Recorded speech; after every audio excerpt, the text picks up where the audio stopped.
with liberty and justice with for all. liberty and justice for all. With liberty and justice for all. Baby, that's doing a lot of work. Welcome to You Ought to Know Better. I'm AJ Miller, and this is episode 1, where we read the fine print, check the receipts, and investigate the asterisk. Because history matters. Facts matter. And at some point, you ought to know better. Today, we're talking about one of the most famous promises in American history. Liberty and justice for all. Now, before somebody's uncle starts typing all in caps and accusing me of hating America, relax, drink some water, put your flag shirt back in the drawer for a minute, have several seats, and let's talk about history. History happened, whether we like it or not. And today, I want to explore a question that's at the center of American history. Not whether liberty exists, not whether justice exists, but who gets included when we say all. Because if we're honest, America has always had a complicated relationship with that word. And by complicated, I mean America has spent over 400 years arguing about who gets invited to the cookout. Let's start with the first 3 words of the Constitution. We the people. Simple enough. Except there's a problem. The Constitution never tells us exactly who the people are.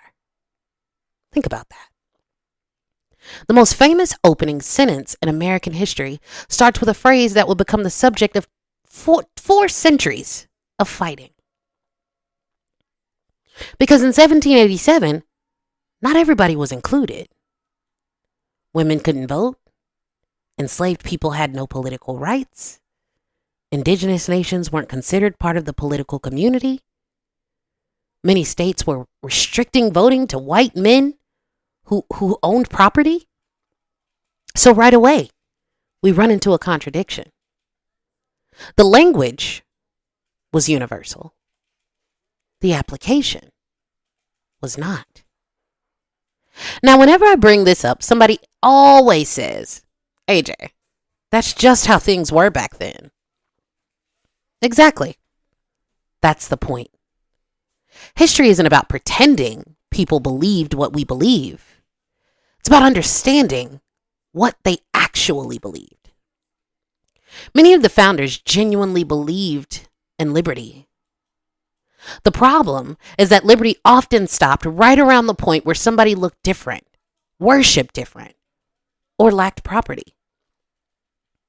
The Constitution wasn't dropped from heaven by bald eagles carrying stone tablets, as much as they'd love for you to believe so. As much as they'd love for you to believe that Jesus rode a dinosaur with an AR-15, taking out all the bad guys. It was written by human beings. Flawed human beings. Human beings trying to solve political problems. And sometimes those solutions created new contradictions. Now let's talk about the Constitution's dirty little secret. Slavery. And no, not the version that they squeezed into your 3 paragraphs in your high school textbook, where they said Eli Whitney hadn't created the cotton gin yet, so we needed people. The original Constitution never uses the word slavery. Not once. The founders danced around that word like it owed them money. But make no mistake, slavery is all over the document. The 3/5 clause counted enslaved people as 3/5 of a person for representation purposes. Not for voting. Not for citizenship. Just ask Dred Scott. Not for rights. For political power. Think about that. Southern states wanted enslaved people counted when determining seats in Congress, not when determining their humanity. But those same enslaved people had absolutely no say in government. That's like counting my children for representation for lunch, but refusing to let them eat at the table. The math starts looking funny real quick. Then there was the fugitive slave cause. You know, drapetomania, which required escaped enslaved people to be returned. Drapetomania was a disease that they claimed enslaved people had when they wanted to no longer be enslaved. The Constitution wasn't merely just tolerating slavery. Oh, it was helping enforce it. And Congress couldn't ban the international slave trade until 1808. That wasn't an accident. Those were compromises. Political compromises. The kind of compromises politicians make when they're trying to keep a country together. But every compromise has a cost. And in this case, millions of people paid it.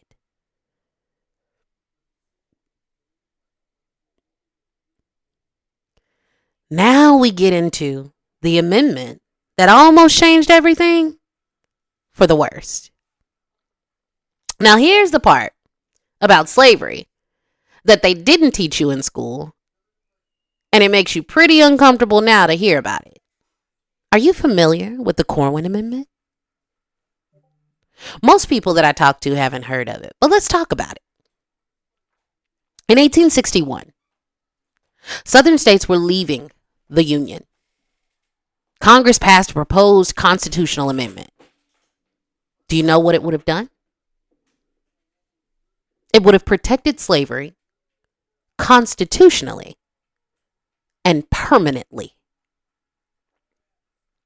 The amendment stated that Congress would never have the power to interfere with slavery in states where it already existed. I said it.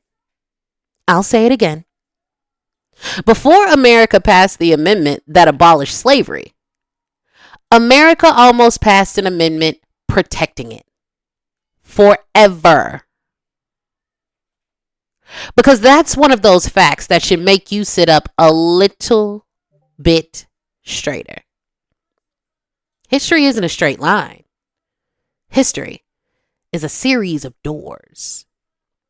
And some of the doors that almost opened are terrifying. Now let's get even messier. Abraham Lincoln didn't oppose the Corwin Amendment. In his first inaugural address, he said, quote, "I have no objection to its being made express and irrevocable."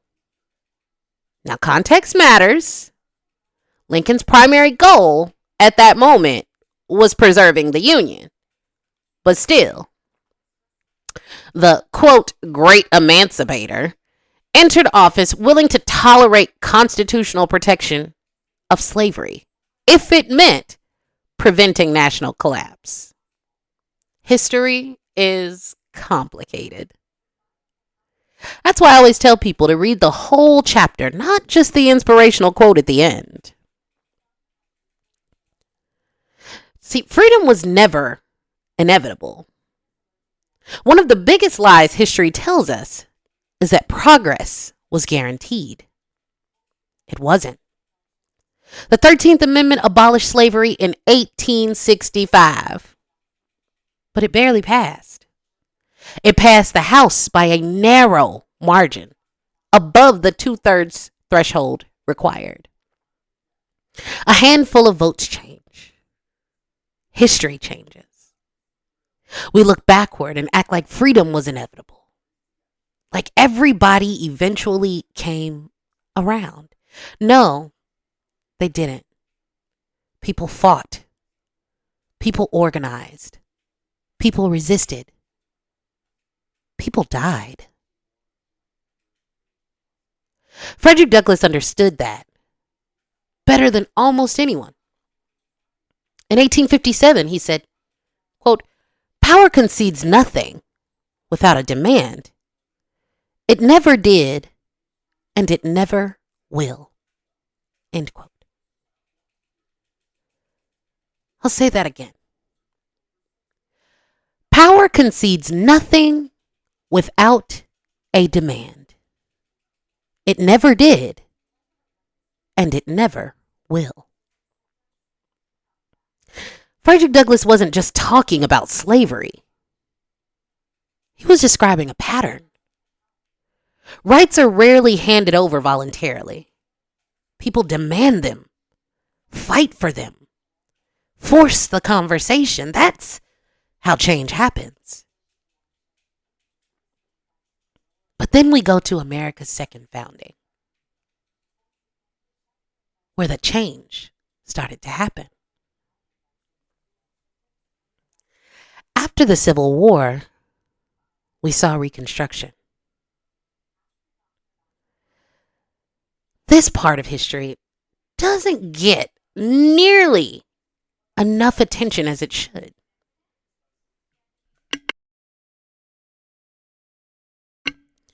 Eric Foner, a historian, calls Reconstruction America's second founding.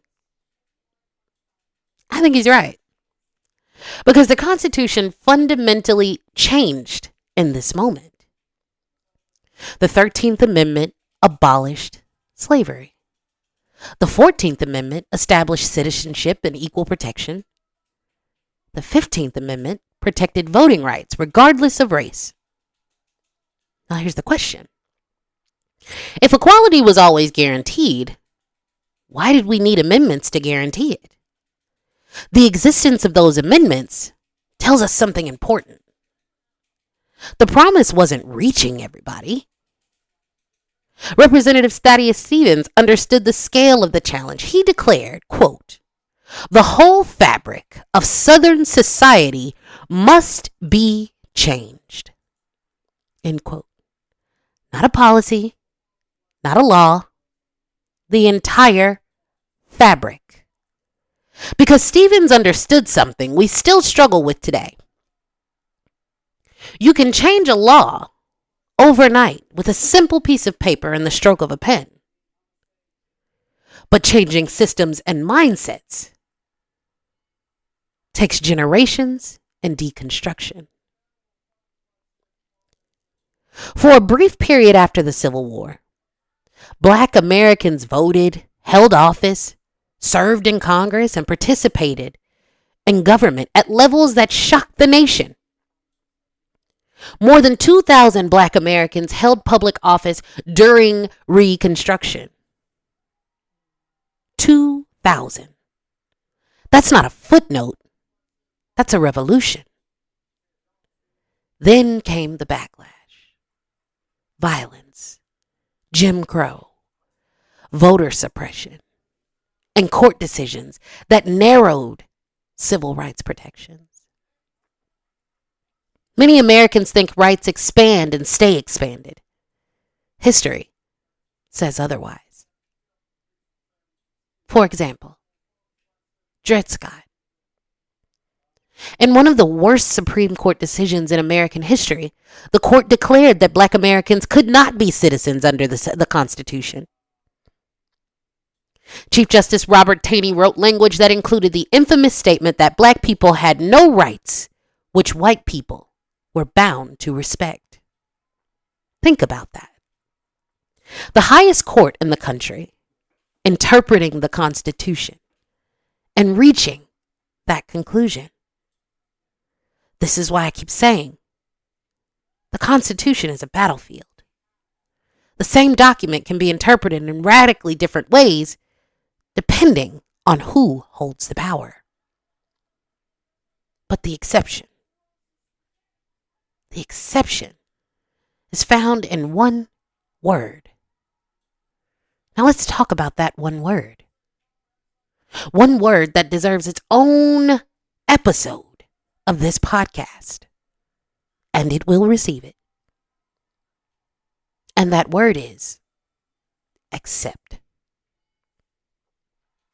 The 13th Amendment reads, "Neither slavery nor involuntary servitude, except as punishment for crime, except," one word, one constitutional asterisk, After the Civil War, many southern states passed black codes. People could be arrested for vagrancy and loitering, unemployment, contract violations. Minor offenses became pathways into forced labor. Then came convict leasing, where states would lease prisoners to private companies, railroads, coal mines, factories, plantations. The historian Douglas Blackmun documented this extensively in Slavery by Another Name. This doesn't mean slavery and prison are identical. History is more complicated than that. But it does mean we cannot have an honest conversation about constitutional liberty without discussing punishment. Who gets punished? How? For how long? And who benefits? Those questions still matter today. The battlefield. And that's really what this episode is about. Not whether America is good. Not whether America is bad. Not whether the Constitution is sacred. Not whether the Constitution is flawed. It's about understanding what the Constitution actually is. The Constitution is a battlefield. Every major struggle in American history has happened there. Slavery, citizenship, voting rights, women's rights, civil rights, prison reform, all of it. The Constitution has been used to expand liberty, and it has been used to restrict it. Both things are true. And if both things are true, then maybe the most important question isn't whether liberty and justice exist.